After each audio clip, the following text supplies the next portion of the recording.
aké je prvé pravidlo? Správne, takže spýtame sa. Pekne do očičiek, dobre, aby nás videli. Tak, odpovedali nám ďalšie.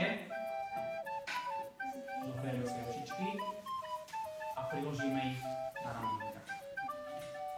Tak, chvíľočku zoberieme do kamaráta a môžeme začať s prvým ťahom z okuliarky. Ďalší ťah je hladenie čela.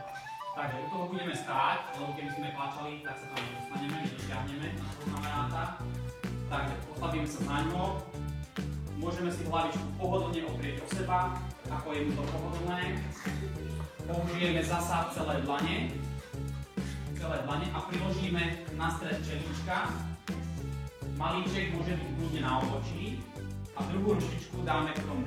A celými dlaňami zobrieme tú hlavičku, tak aby to nezavádzalo na obočí a potiahneme dozadu na uška a jemne stisneme.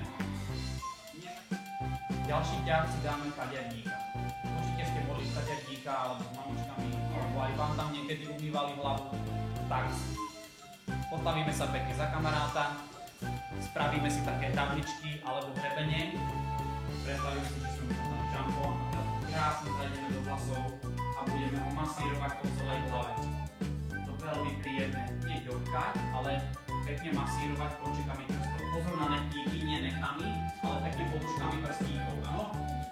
Vpredu, tam sú vlasy, z boku môžeme, dozadu môžeme zísť, všade, kde sú vlasy, dobre? Srdiečko budeme robiť na chrbte, 3 krásne srdiečka, ja vám ukážem na tabuli, lebo nemám figuráta žiadneho, takže aby ste videli, ako sa to robí. Takže takto máme toho kamaráta. Má chrbát tu niekde na opasok, lopatky vieme, čo sú, a tu je chrbtica. Zoberiem si červenú, priložíme celé dlane na začiatok opaska a spravíme celými dlaňami takto malé srdiečko. Keď máme malé, spravíme stredné srdiečko, ktoré je asi do polovice chrbta. A keď už máme stredné, tak spravíme veľké, okolo lopatiek, k ramienkám a vrátime sa naspäť. A znovu to zopakujeme 3-krát. Takže idem sa pozrieť, ako to robíte. Tak, pekne prstíky spolu. Máme u seba malé srdiečko, stredné a veľké. Malé, stredné, veľké. Dobre, super, korčulovaný. Zasa to budeme robiť podobne, ako sme pred chvíľou robili medveďa. Tak zasa budeme robiť na chrbátiku, zasa si nakreslíme postavu. Zasa máme tú chrbticu.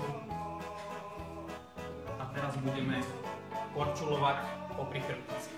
Takže pripravíme si korčule z rúk. Spravíme. Prstíky sú spolu a priložíme ich zasa na začiatok na ten opasok. Môžeme si k tomu klaknúť, aby to bolo pohodlnejšie. A budeme hore postupne po jednej korčuli budeme korčulovať a dolu sa sklzneme. Máme korčule, jedna, druhá, a sklzneme. A znovu jedna, druhá, a sklzneme. Tí, čo sa už nechávajú masírovať, tak si povedia, či to chcú rýchlejšie, či to chcú pomalšie, silnejšie, slabšie. Skrátka, či im to vyhovuje. Dobre, pozrieme sa na to. No v tomto ste úplne perfektní, tento vám ide. Ten vám ide výborný. Tak, vidíme, že sú rodení maserí niektorí, že to krásne vedia.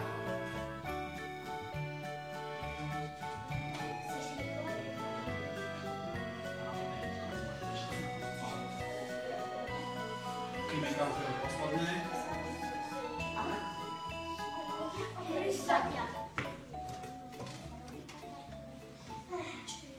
Dobre.